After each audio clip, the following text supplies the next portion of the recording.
Ayo bawa harta ke surga. Dukung pembangunan sekolah Islam Mufid dengan donasi ke rekening atas nama Yayasan Muflih untuk Islam dan Dakwah.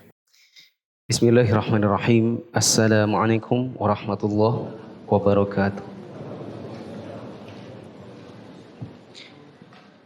Alhamdulillahirabbil alamin wassalatu wassalamu ala asyrafil anbiya'i wal mursalin wa ala alihi wa ashabihi ajma'in. Hadirin dan hadirat yang dirahmati Allah, kita bersyukur kepada Allah pada kesempatan malam hari ini kita bisa lanjutkan kembali pembahasan Roshul Barat, Syarah Al-Adabil Mufrad. Sebelum kita masuk dalam bab berikutnya, ada yang mau saya tambahkan dari faidah riwayat 215 bab 110 tentang mendapatkan perbuatan yang baik maka hendaklah dibalas. Di riwayat 215 halaman 227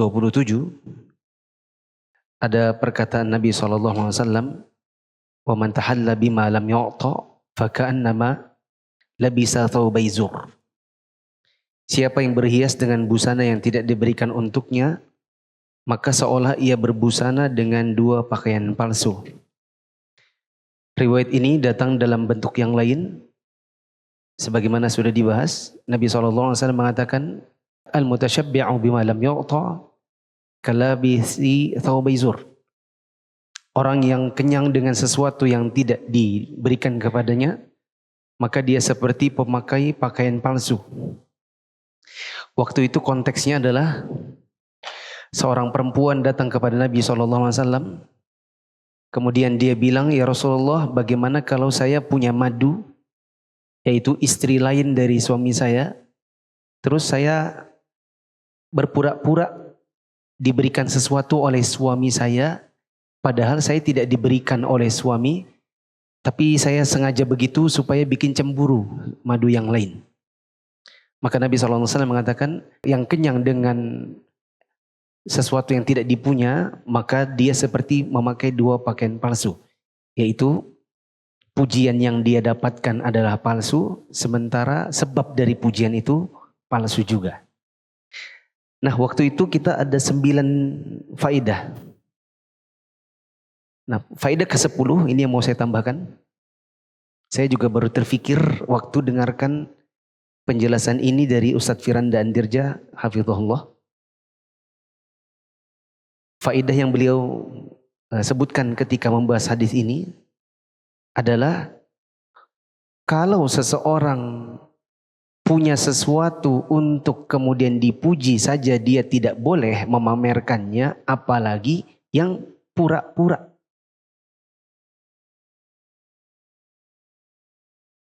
Saya ulang ya. Faedahnya adalah bila seseorang punya kelebihan lalu dia sengaja memamerkannya supaya dipuji, yang demikian saja tidak boleh, apalagi kalau dia tidak punya dan hanya sekedar berpura-pura. Kita contohkan di pertemuan Selasa lalu, ada orang tidak puasa, tapi waktu ditanya mau makan apa, kebetulan hari itu Senin atau Kamis, atau hari Arafah misalnya. Terus dia hanya memberikan senyum-senyum supaya dikira puasa. Ini namanya memakai dua baju palsu. Puasanya palsu, pujiannya pun palsu. Nah, maksudnya begini.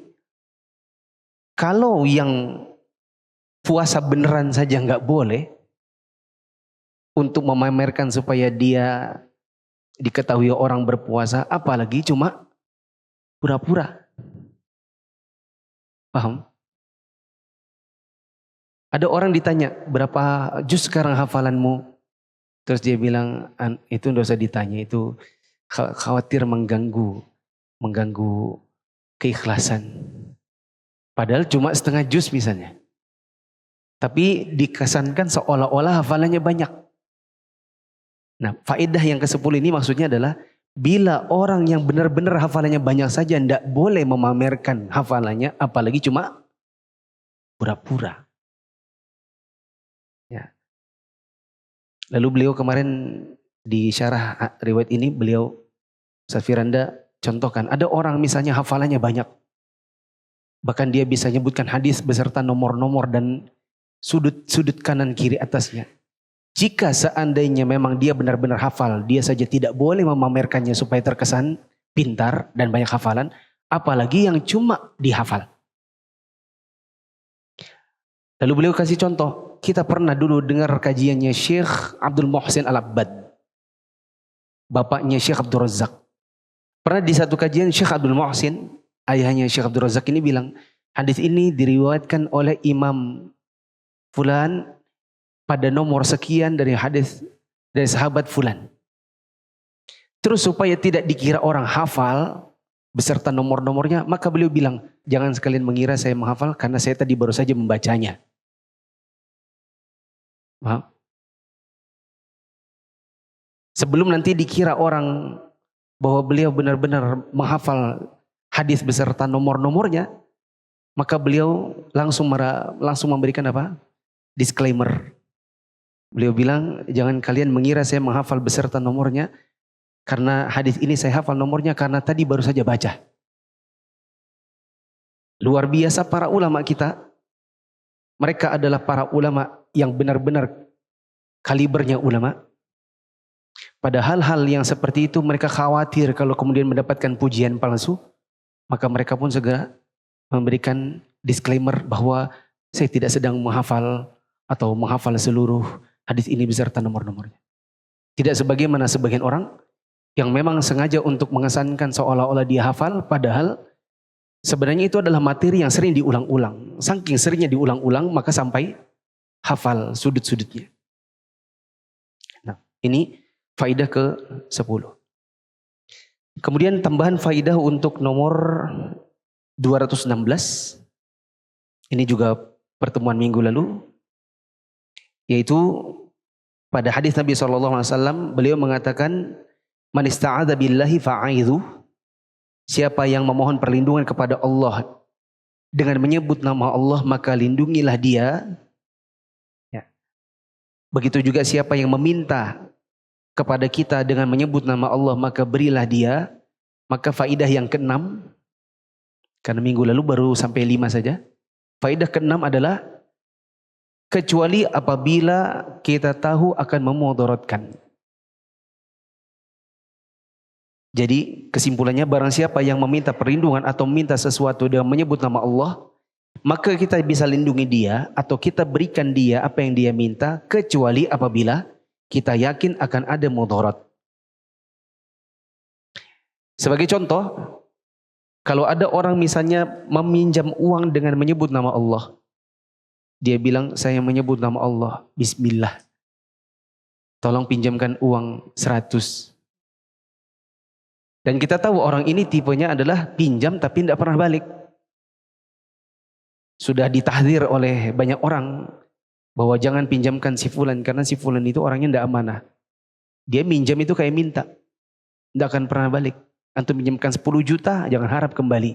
Kita tahu yang demikian, maka kita tidak wajib berikan dia meskipun dia sebut nama Allah. Dalilnya adalah kaidah fikih yang berasal dari hadis Nabi SAW, yaitu la dororo wala dirara.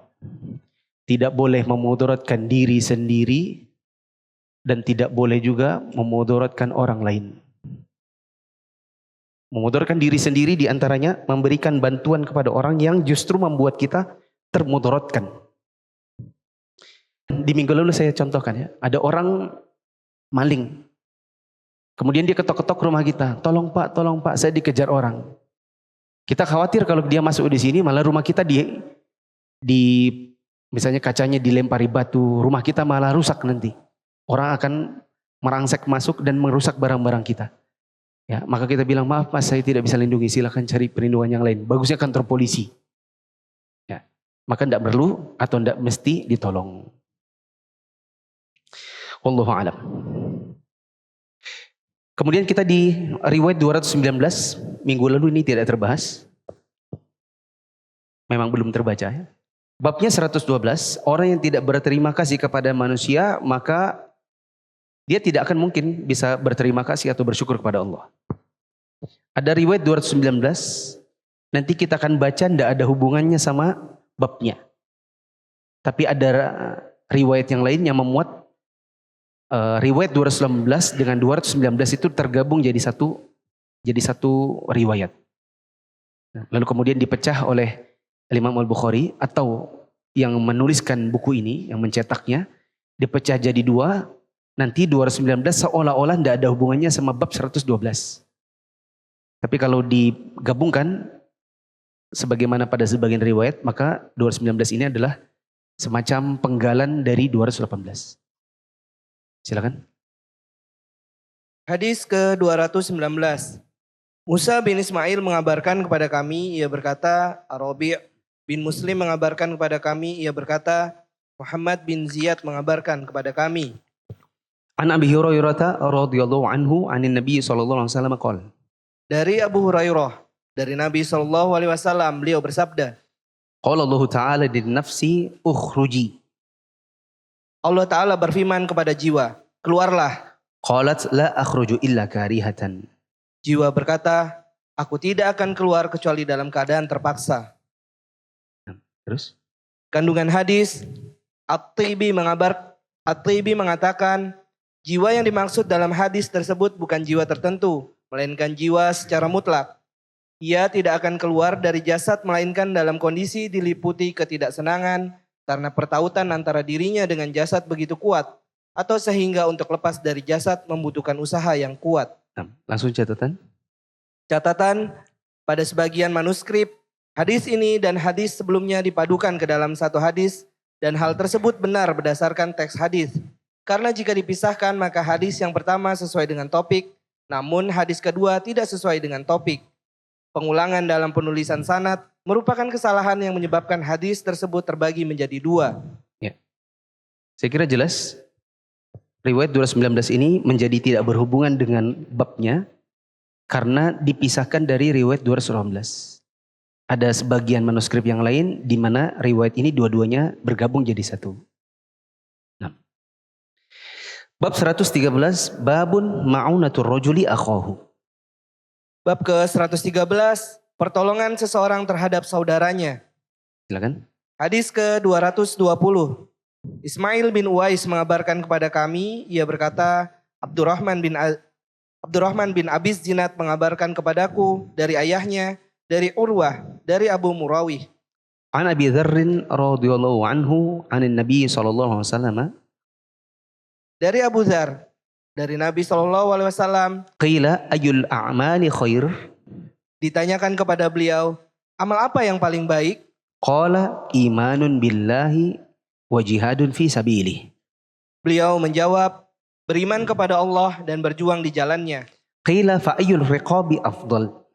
Lalu ditanyakan, memerdekakan budak apa yang paling baik? Qal aghlaha thamanan wa anfasuha 'inda ahliha. Beliau menjawab, yang harganya paling mahal dan paling bernilai bagi pemiliknya. Qal afara'aita in lam astati' ba'dal amal? Orang itu lalu bertanya, bagaimana pendapatmu jika aku tidak mampu melaksanakan sebagian dari perbuatan itu?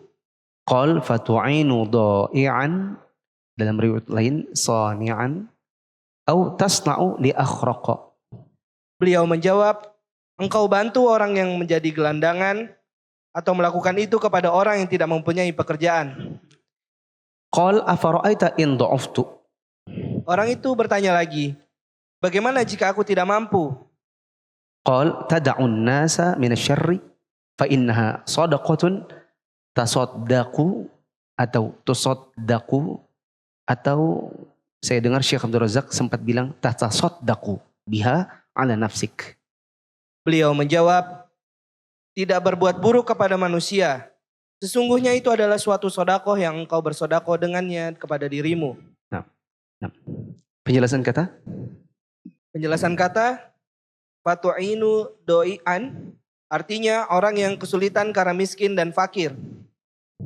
Kata al-akhroku, yaitu orang yang tidak berprofesi sebagai buruh atau pekerja kasar. Kata tada'un nasa min nasyar, artinya manusia selamat dari gangguanmu. Pernah suatu hari ada orang bertanya kepada Nabi SAW, Dia tanya, amal apa yang paling baik? Maka beliau menjawab, beriman kepada Allah dan berjihad di jalan Allah. Lalu ditanya lagi, kalau memerdekakan budak yang paling baik seperti apa? Dijawab Nabi SAW, yang paling mahal dan paling bernilai buat pemiliknya. Ditanya lagi, bagaimana kalau saya tidak bisa melakukan sebagian amal? Maka beliau mengatakan, bisa dengan cara membantu orang. Apakah orang itu gelandangan? Ataukah orang itu dalam riwayat yang lain, sani'an. Sani'an itu artinya dia punya pekerjaan, lalu pekerjaan ini dia tidak mampu lakukan sendiri. Bisa juga dengan cara membantu orang yang memang tidak punya pekerjaan sama sekali. Lalu orang itu tanya lagi, bagaimana kalau saya tidak mampu semua? Maka beliau mengatakan, ya minimal tidak berbuat buruk kepada manusia. Karena meninggalkan perbuatan buruk kepada manusia itu sedekah yang kamu sedekahkan dengan dirimu sendiri. Nah, kandungan hadis pertama adalah semangat para sahabat untuk mencari amal yang terbaik. Kita lihat dari perkataannya, ayyul a'mali khair. Ya Rasulullah, amal apa yang paling baik? Jadi kita bisa ambil kesimpulan para sahabat itu dengan keterbatasan waktu, keterbatasan tenaga, keterbatasan harta, maka mereka berusaha untuk mencari yang terbaik. Tipenya adalah tipe kalau cari amal yang paling bagus. Ya. Ini menjadi pelajaran untuk kita semua dengan keterbatasan diri kita yang mencakup tenaga, waktu, harta. Maka usahakan dapatkan amal yang terbaik yang kita bisa. Karena memang tidak semua amal kita bisa. Kayaknya di masjid ini juga saya sampaikan. Ada tipe sebagian orang yang kuat untuk puasa. Tapi tidak kuat untuk sedekah. Ada tipe orang yang kuatnya sedekah. Tapi tidak kuat untuk menuntut ilmu. Ada orang kuat menuntut ilmu. Duduk berjam-jam kajian sanggup. Tapi dia tidak kuat untuk tahajud. Ada orang kuatnya tahajud tapi tidak kuat puasa.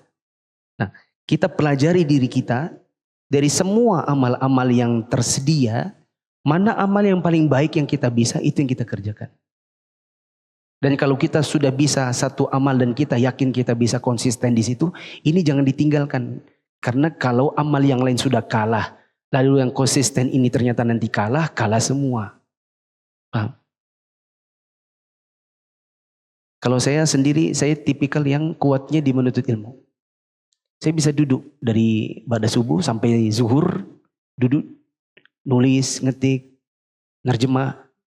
Ya, paling bangkit hanya untuk sarapan, lalu balik lagi ke meja bisa. Tapi saya menyadari ada sebagian amal yang saya nggak bisa. Maka jangan sampai di bidang ini saya kalah. Karena sudah kalah di situ, nanti kalah lagi di sini. Terus nanti pulang ke akhirat bawa apa? Ya. Kita pelajari diri kita tipenya yang seperti apa. Sebagaimana sahabat ini tadi nanya, ya Rasulullah amal apa yang paling baik? Dikasih tahu ini. Kalau saya nggak bisa, yang ini. Kalau nggak bisa, yang itu. Ya. Dia cari mana yang bisa dia lakukan. Nah, kemudian lanjut. Kandungan hadis yang selanjutnya adalah iman kepada Allah dan jihad di jalannya merupakan amal yang paling dicintai Allah. Nah, dari hadis ini kita juga ambil kesimpulan bahwa amal yang paling dicintai oleh Allah, nomor satu itu iman. Karena iman itu adalah pokok dari semua amal. Kalau ada orang beramal tapi tidak beriman, maka amalnya tidak akan diterima. Ya. Teman-teman silakan lihat di papan tulis. Kata para ulama, definisi iman itu adalah al-imanu huwa al-iqraru bil lisan wat tasdiqu bil janan wal amalu bil arkan. Iman itu adalah engkau menetapkan dengan sungguh-sungguh dengan lisanmu. Kamu meyakini dan kamu tetapkan, kamu ucapkan, kamu ikrarkan dengan lisanmu. Dan kamu benarkan dengan hatimu. Dan kamu amalkan dengan anggota badan. Dari sini menunjukkan bahwa kalau ada orang mau beramal, yang bagian sini beramal, tapi dia tidak punya yang namanya kesungguhan dan ikrar dengan lisan, tidak ada pembenaran dengan hati, maka amalnya tidak akan diterima. Mari kita buka ayat-ayat ini. Al-Maidah ayat 5, At-Taubah 54, Al-Isra 19, An-Nisa 124, An-Nahl 97, Toha 112, Al-Anbiya 94. Ini kalau dibuka, semuanya adalah pengkaitan antara amal dengan iman. Di mana amal tidak akan bisa diterima kalau tidak ada iman. Di antaranya adalah firman Allah Ta'ala di surat At-Taubah ayat 54. Di situ At-Taubah ya. Kata Allah Subhanahu wa Ta'ala, "Wa ma mana'ahum an tuqbala minhum nafaqatuhum illa annahum kafaru billahi wa bi rasulih." Tidak ada yang menghalangi mereka untuk diterima dari mereka nafkah-nafkahnya, melainkan karena mereka kafir kepada Allah dan Rasulnya. Ketika Allah mengatakan wa ma mana'ahum an tuqbala minhum, tidak ada yang menghalangi mereka untuk diterima nafkahnya kecuali karena mereka kufur, ini menunjukkan bahwa mereka tidak punya iman. Maka iman itu pokok nomor 1. Kalau ada orang beramal tapi tidak punya iman, maka tidak diterima amalnya. Ini menjadi jawaban kalau ada yang berkata, kasihan juga ya sebagian orang itu mereka Nasrani atau mereka Buddha, Hindu, tapi mereka baik orangnya. Suka berinfak, mereka yang buka jalan, mereka yang bikin jembatan, mereka suka nyumbang untuk kemanusiaan, bikin panti asuhan, bikin panti jompo.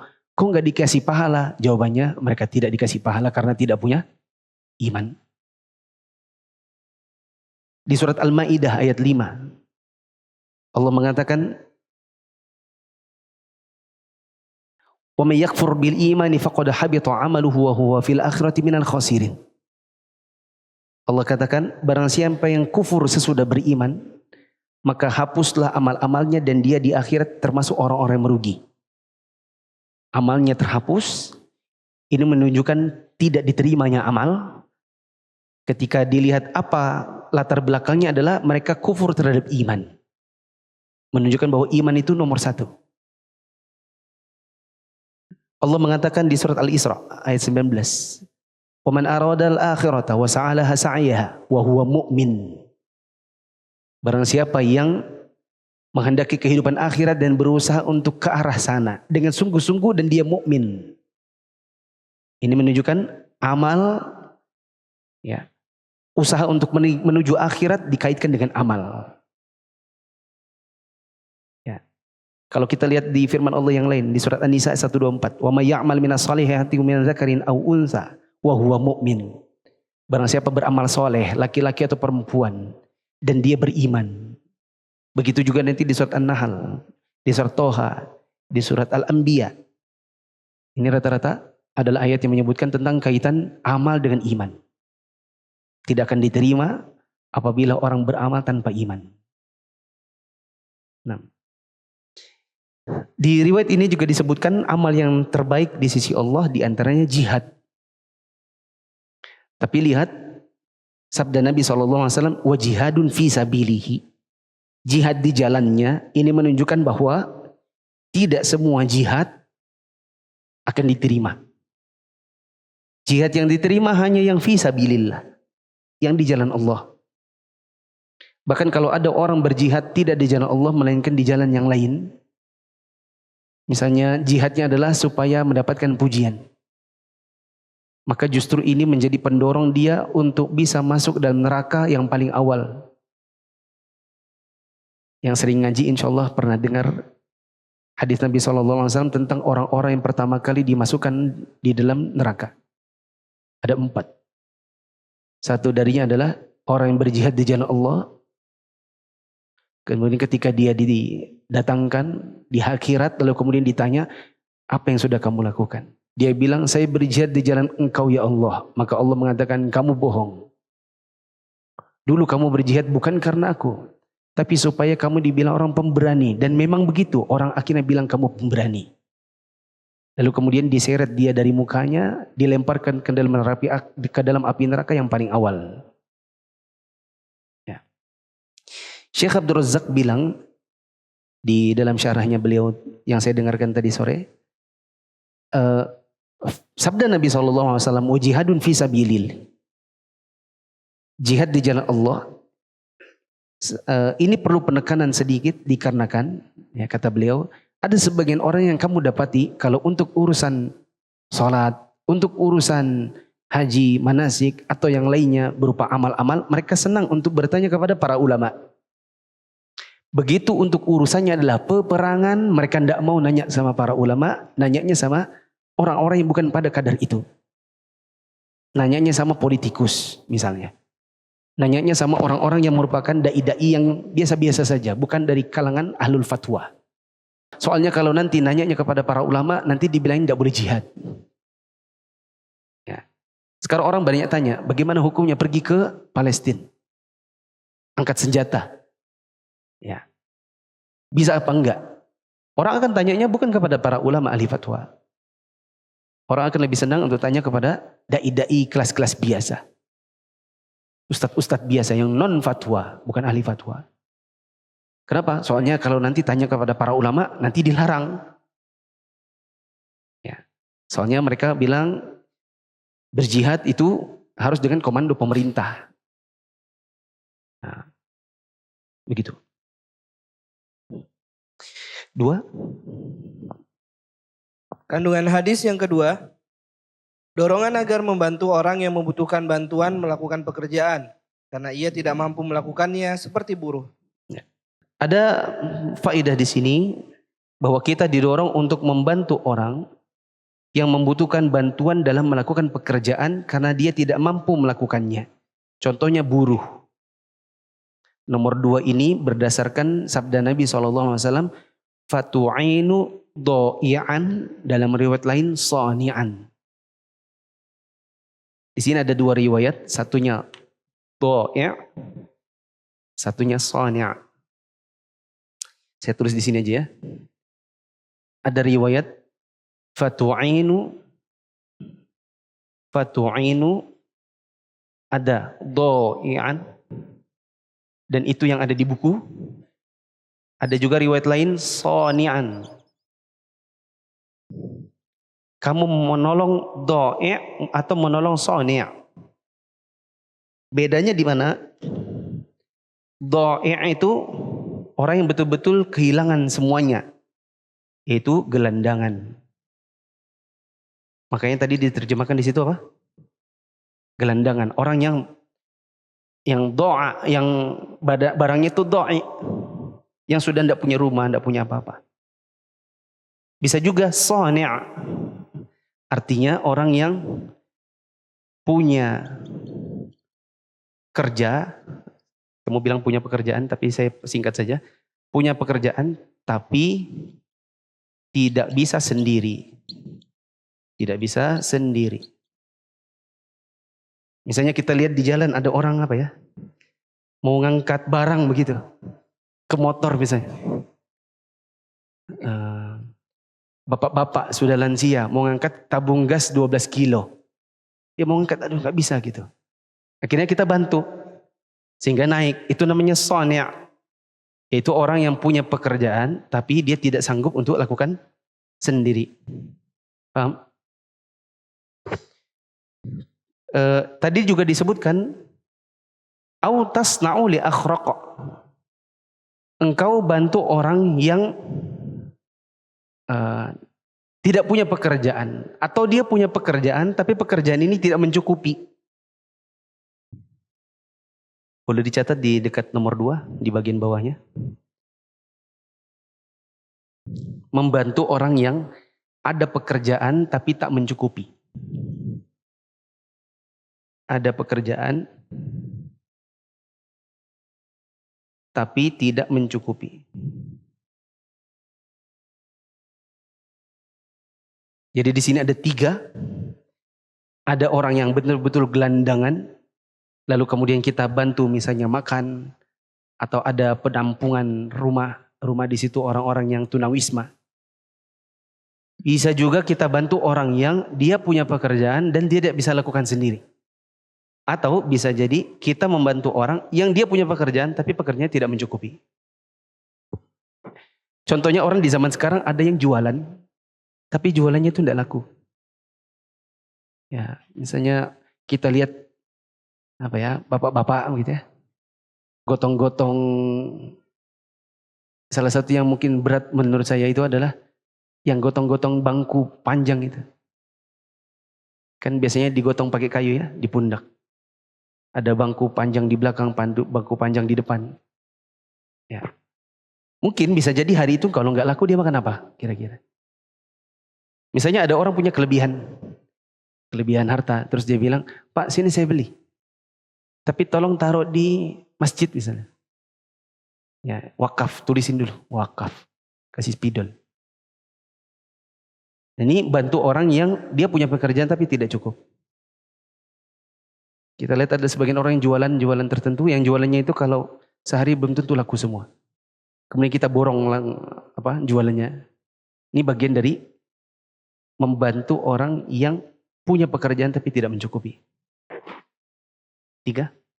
Kandungan hadis yang ketiga, usaha Islam dalam membebaskan para budak. Buktinya adalah Nabi SAW bilang memerdekakan budak itu yang paling mahal dan yang paling berharga di sisi pemiliknya. 4. Kandungan hadis yang keempat, tidak mengganggu dan tidak menyakiti orang lain masuk kategori iman. Ini sebagaimana sabda Nabi SAW menyingkirkan gangguan dari jalan. Wa imatatul adza 'anit thariq. Menyingkirkan gangguan dari jalan itu bagian dari iman. Ya kan? Bahkan itu adalah kadar iman yang terendah. Maka kalau kita menyingkirkan gangguan dari jalan, maka kurang lebih sama apabila seseorang tidak mampu melakukan banyak perbuatan baik, minimal dia menjaga dirinya untuk tidak mengganggu orang. Sering juga kita sebutkan, kalau seandainya kita tidak bisa membahagiakan, misalnya tidak bisa bahagiakan orang tua, paling tidak jangan bikin sakit hatinya. Kita belum punya uang untuk bawa mereka haji, belum punya uang untuk bawa mereka umroh, belum ada uang bahkan untuk bawa mereka ke tempat makan yang mereka suka. Paling tidak mampu itu semua, minimal jangan sakiti hatinya. Karena itu bagian dari kadar iman yang paling minim. Makanya orang tadi nanya sama Nabi, amal yang paling baik, lalu ini, lalu ini, lalu ini. Ketika dia bilang, kalau saya tidak bisa semua, apa yang saya lakukan? Maka Nabi SAW mengatakan, paling tidak jangan berbuat buruk kepada manusia. Dan di antara manusia yang paling harus kita jaga diri kita untuk tidak berbuat buruk kepada mereka adalah orang tua.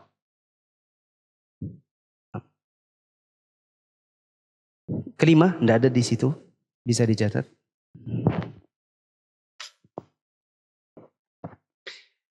Ini salah satu dalil manhaj salaf. Ini salah satu dalil kenapa kita bermanhaj salaf.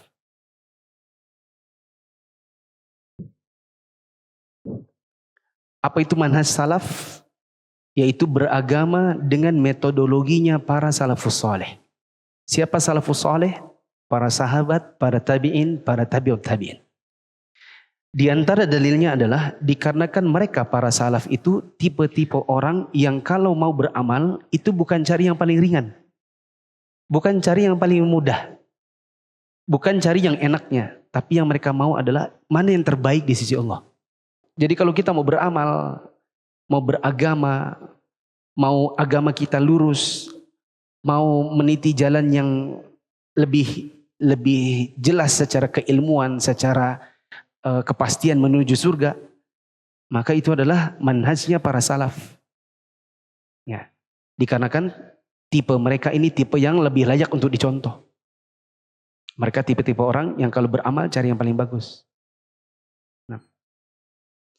Yang keenam,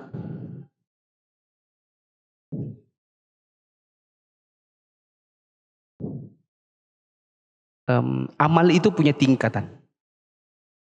Amalan itu punya tingkatan. Dan tingkatannya kita tahu dengan cara menuntut ilmu. Amal itu punya tingkatan.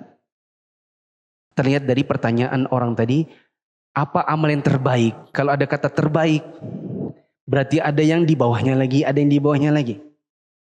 Ya. Ini menunjukkan amalan itu punya tingkat-tingkatan dan kita bisa tahu tingkatannya dengan cara menuntut ilmu. 6. 7. Ketujuh ya. Iman itu bisa bertambah dengan beramal. Iman itu bisa bertambah dengan beramal. Ini terlihat dari ketika Nabi ditanya amal yang terbaik, maka Nabi jawabnya adalah iman. Maka iman sama amal itu berarti berbanding lurus. Semakin banyak diamalkan satu amalan, maka iman pun akan semakin bertambah. Azan dulu. Allahu Akbar, Allahu Akbar, Allahu Akbar, Allahu Akbar.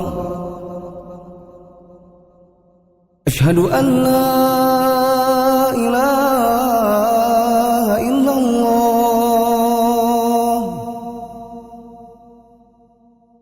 Asyhadu an la ilaha illallah. Asyhadu anna Muhammadar Rasulullah. Asyhadu anna Muhammadar Rasulullah. Hayya 'alas shalah.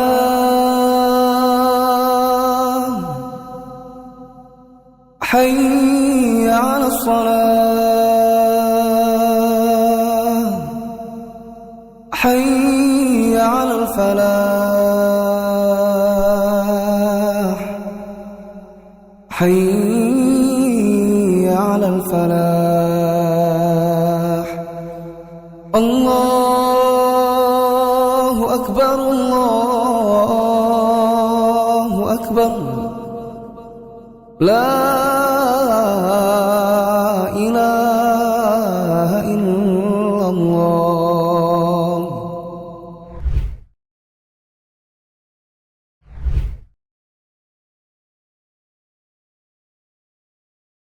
Faedah yang ke-8 dari riwayat ini adalah berusaha untuk berinfak dengan yang terbaik. Berusaha untuk berinfak dengan yang terbaik. Ya tentu dengan mengukur kadar kemampuan dan juga jangan sampai kemudian memudaratkan. Ingat dalam riwayat-riwayat sebelumnya, ada riwayat yang menyebutkan infak yang terbaik atau sedekah yang terbaik itu adalah yang tetap mencukupi diri kita setelah kita berinfak. Ya. Di antara maknanya adalah kalau seandainya kita sudah berinfak, jangan sampai kemudian kita meminta-minta setelahnya. Baik, di sini disebutkan ketika Nabi SAW ditanya, fa'ayyur riqabi afdal, ya Rasulullah, memerdekakan budak itu yang paling baik seperti apa? Maka beliau mengatakan, aghlaha thamanan, yaitu yang paling mahal harganya. Wa anfasuha 'inda ahliha, dan yang paling berharga untuk pemiliknya. Ini menunjukkan bahwa dalam berinfak, salah satunya adalah manakala kita memerdekakan budak, di antara yang dianjurkan adalah yang terbaik yang kita bisa, yaitu yang paling mahal. Tapi perlu diketahui, kalau di dalam memerdekakan budak itu boleh patungan. Memerdekakan budak bila seseorang ingin memerdekakannya, itu tidak wajib sendirian satu orang. Misalnya ada budak yang harganya 100 juta misalnya. Dijual sama pemiliknya 100 juta. Terus kita punya teman 9 orang, bersepuluh sama kita. Terus kita patungan satu orang 10 juta. Maka ini termasuk diantara yang dimaksudkan di sini. Bukan berarti 100 juta itu sendirian. Ada firman Allah Ta'ala di bagian ujung sebelah sana. Di surat Ali Imran ayat 92. Allah mengatakan, lan tanalul birra hatta tunfiqu mimma tuhibbun. Ya, lan tanalul birra hatta tunfiqu mimma tuhibbun. Kamu tidak akan dapatkan kebaikan yang sesungguhnya sampai kamu menginfakkan apa yang paling kamu cintai. Ini anjuran untuk berinfak dengan yang terbaik yang kita punya. Umar bin Khattab, dahulu beliau berwakaf, salah satunya adalah dengan aset terbaik yang dia punya, yaitu tanah Khaybar. Bagian dia dari tanah Khaybar yang dikafling-kafling. Itu diwakafkannya. Khalid bin Walid, di antara sahabat Nabi yang salah satu yang paling mumpuni di bidang perang. Maka dia wakafkan baju perangnya. Ya. Salah satu riwayat yang menggambarkan bagaimana piawainya Khalid bin Walid dalam perang adalah ketika Umar bin Khattab jadi khalifah. Khalid bin Walid jadi panglima perang. Lalu kemudian oleh Umar, Khalid ini dicopot jadi panglima. Ada yang tahu kenapa? Yang pernah ikut kajian tindak tanduk penguasa mungkin pernah dengar. Kenapa? Iya, ahsan tak? Yaitu sengaja dicopot oleh Umar karena Umar menilai bahwa pasukan sekarang punya sandaran yaitu Khalid bin Walid, bukan Allah lagi. Ya, karena memang kepiawaian Khalid ini, Umar khawatir kalau kemudian kaum muslimin sudah tidak bersandar diri kepada Allah Ta'ala. Mereka bilang kita menang asalkan panglimanya Khalid, bukan karena Allah. Ya, maka Umar mencopot Khalid, bukan karena benci sama Khalid, tapi untuk memperlihatkan kepada umat bahwa kemenangan kita bukan karena Khalid, tapi karena pertolongan Allah. Ya. Nah, Khalid bin Walid ini ya pernah mewakafkan alat perangnya. Nabi SAW pernah di masa haji beliau sembelih 100 unta. Ya, unta itu kalau di sekarang itu berapa harganya? Mahal. Ya. Nah, kita infak apa yang sudah kita punya?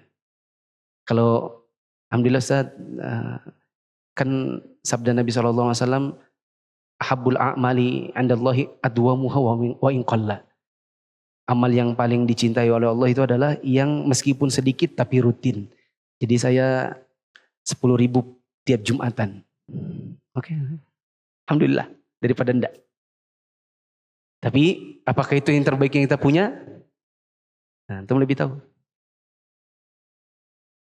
Ya. Masih berapa menit? 7 menit. Ini saya cerita berbagi, ya mana tahu jadi inspirasi antum.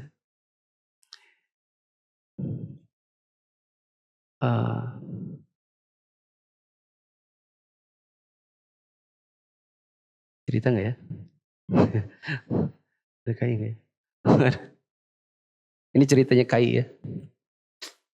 Kai dulu itu pernah punya mobil. Ini Kai tidak suruh saya cerita ya, saya cerita sendiri. Kai jaga hati ya, jaga hati. Ya. Kai itu dulu punya mobil, mobilnya Peugeot 5008. Mobil yang tak di mana-mana, jarang ketemu. Kalau Avanza mah biasa. Mobil ini qadarullah rusak gitu. Dibaikin, habis 15 juta, nambah lagi sekian juta. Nah, akhirnya kayak ibaratnya itu kayak baby blues tuh. Jadi setiap lihat mobil itu kayak langsung ada rasa gimana gitu kan. Maka saya bilang kayak supaya lempeng di hati sama mobil ini, wakafkan aja. Mahal. Kira-kira wakaf kai yang terbesar yang pernah ada seumur hidup yang mana kira-kira? Jangankan ini, jangan-jangan. Wakafin aja mobilnya. Nanti kita carikan ustadz yang mau. Tapi biasanya yang sanggup untuk ngurusi mobil ini harus yang di kotanya ada bengkel utamanya, Peugeot. Ya, Peugeot itu PUJO itu ya.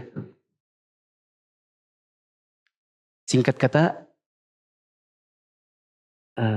diambil banyak ustadz yang mau.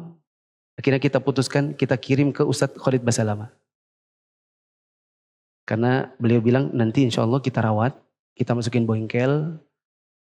Nanti kalau memungkinkan ya dijual, kalau enggak ya misalnya kita jadikan ambulan. Jadi ambulannya agak mewah gitu. Nah, pokoknya nanti dirawat. Nanti pokoknya semoga jadi amal yang terbaik. Saya kira mungkin ini bisa jadi pelajaran untuk kita semua. Ya. Bahwa kalau misalnya seumur hidup kita belum punya infak terbaik yang kita berikan kepada Allah, maka ya sebaiknya ada.